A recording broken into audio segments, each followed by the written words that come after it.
Last 24 hours, many of you may have noticed this, a potential boycott, is it going to come to that, of the 2026 World Cup has been suggested as potential leverage against Donald Trump. Are of course looking ahead to the World Cup this summer, or, Mark Ogden, are we looking forward to a World Cup this summer? Paul Hayward in The Observer says a World Cup boycott. Breaking tonight, the 2026 World Cup is no longer just about football, and that is very bad news for Donald Trump.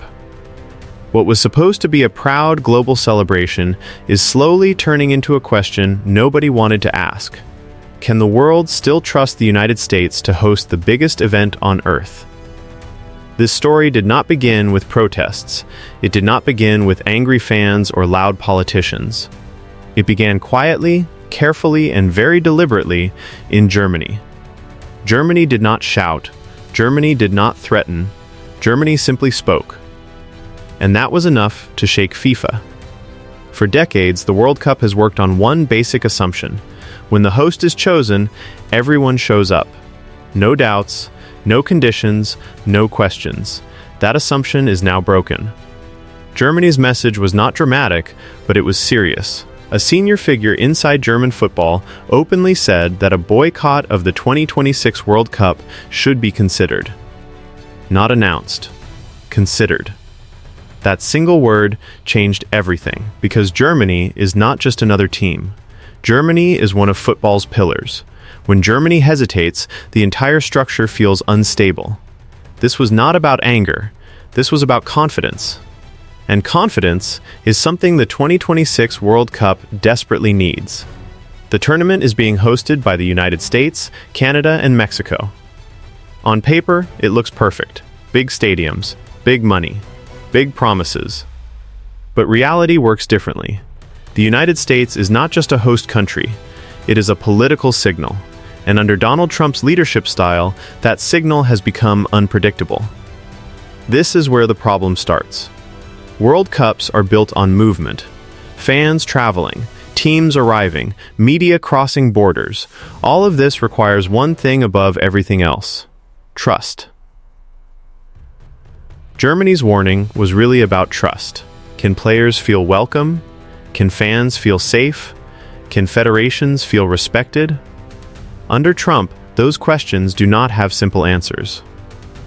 Immigration rules change suddenly. Diplomatic language turns aggressive. Allies are spoken to like rivals.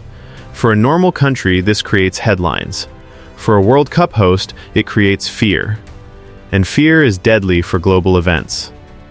FIFA tried to keep the message calm. Publicly, it repeated the usual line, football and politics are separate. But privately, the math started changing. Sponsors do not invest billions in uncertainty. Broadcasters do not pay premium prices for doubt. Federations do not gamble their image on instability. Germany understood this perfectly. That is why it did not need to announce anything. It only needed to open the door to the idea of walking away. History matters here. Germany knows what boycotts can do. The Olympic boycotts of the past did not cancel events, but they destroyed legitimacy. Medals were awarded, but the world never forgot what was missing. By reminding people of that history, Germany was not being emotional. It was being strategic.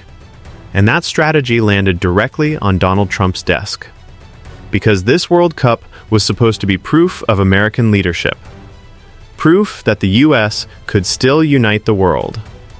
Instead, it is becoming a test of American behavior.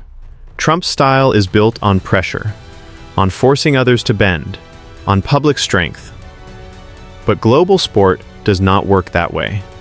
You cannot pressure teams into feeling safe. You cannot threaten allies into trusting you. You cannot separate politics from sport when politics controls borders. That contradiction is now visible to everyone.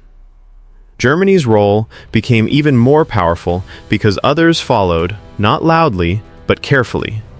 European federations began choosing words that avoided commitment. Media stopped treating boycott talk as crazy. Silence became meaningful. And while the United States tried to look confident, Canada and Mexico did something smarter. They stayed calm. They did not attack Trump. They did not criticize America. They simply presented themselves as stable, predictable, reliable, quietly ready.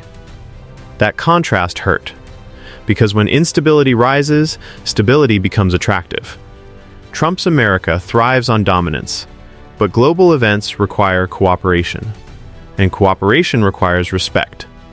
This is where Germany's move really hurts Trump, not because Germany is powerful, but because Germany exposed something Trump tries to deny.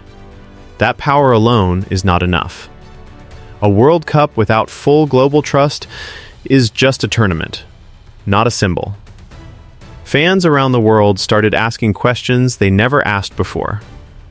Will my visa be rejected? Will rules change overnight? Will politics decide who is welcome? These are not football questions, but they are now World Cup questions. And that is the problem.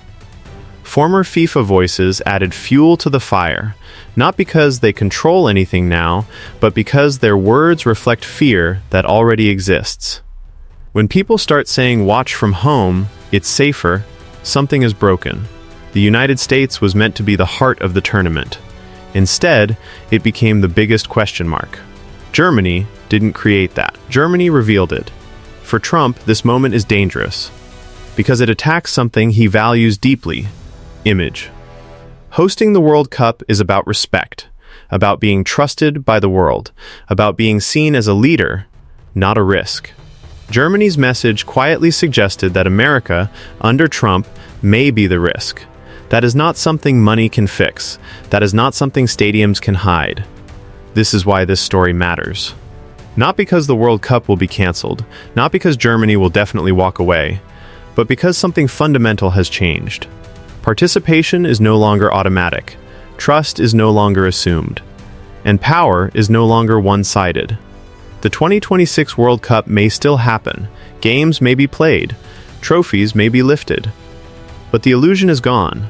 Germany did not break the system, Germany tested it, and the cracks are now visible.